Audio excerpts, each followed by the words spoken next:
Before we get into today's video, I just want to take a note on the gameplay in the background. This is not a reverse boosted lobby. No, I actually did end up getting the nuke and the aim just felt on today. The aim training and practicing has really taken off and I'm really starting to see the results of it.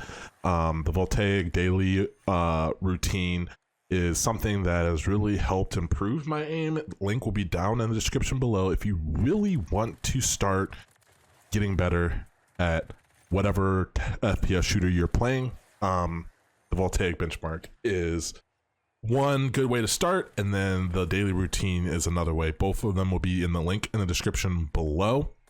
And there's been a lot of talks. I've been getting a lot of comments that I'm using the RWASD or WASD. Guys, I'm not using that. No.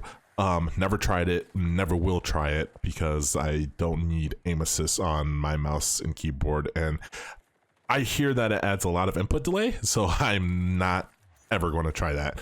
You guys could tell it's all legit. These enemies shoot back, and one thing I noticed if you're using RWASD from Jack Fragg's video is that it changes your input into controller, and you guys can clearly see that I have you know, the keyboard and mouse layout down below. So that is one way. We're getting that out the way. But in today's video, I want to talk about mouse weight. Okay, we got two mice here. One is my G Pro, and that comes in at 80 grams, and then I have the G Pro Superlight, which is this one, that comes in at 63 grams. And there's been a trend in mice lately, the lower the better. And I saw a video on Rocket Jump Ninja's video talking about the difference in, you know, mouse weight and diminishing returns. So I kind of wanted to take that and talk about it. When you are on your aim journey, okay, I see a lot of people like, oh, the final mouse, and something that I'm personally not interested in. Because it's so light, right? I feel like if you're using a lighter mouse, and it's been proven, it is harder to control the recoil, control your mouse, and do what you want it to do, having shaky aim. Now, 80 grams is not heavy for a mouse, and I do notice when I'm using, I went back to my G Pro and I was using it for a little bit, and I did notice that my aim was a lot smoother, I would say, and compared to my G Pro Superlight, right?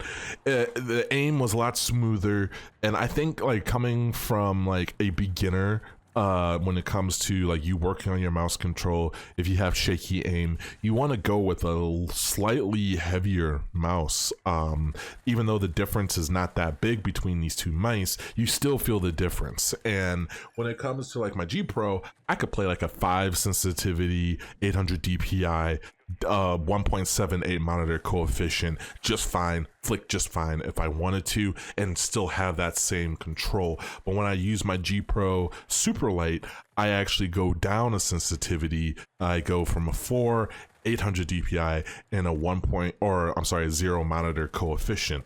And what that does, it allows me to have the same mouse control that I would have if I was using the heavier mouse. I just have to do it at a lower sensitivity, because these two mice right here, they're really good for my shape. I play claw, right? I play claw, or I guess this is like a fingertip grip, kinda a hybrid grip, right?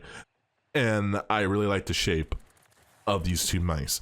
Now, when it comes to control and practicing, I noticed, like I said, in aimlabs, I was getting higher scores with this mouse using the same sensitivity, just because it was heavier and a lot more friction to, I guess, more tension to move. It was heavier, even though that it doesn't feel that much different. It was still a little heavier, and you will feel it. So when you're coming and you're going and you're looking to buy a mouse, lighter is not always the best option, especially if you don't have that mouse control as an experienced aimer would, right? And I'm not saying that I'm like super experienced. I would say I'm above average, but I still am.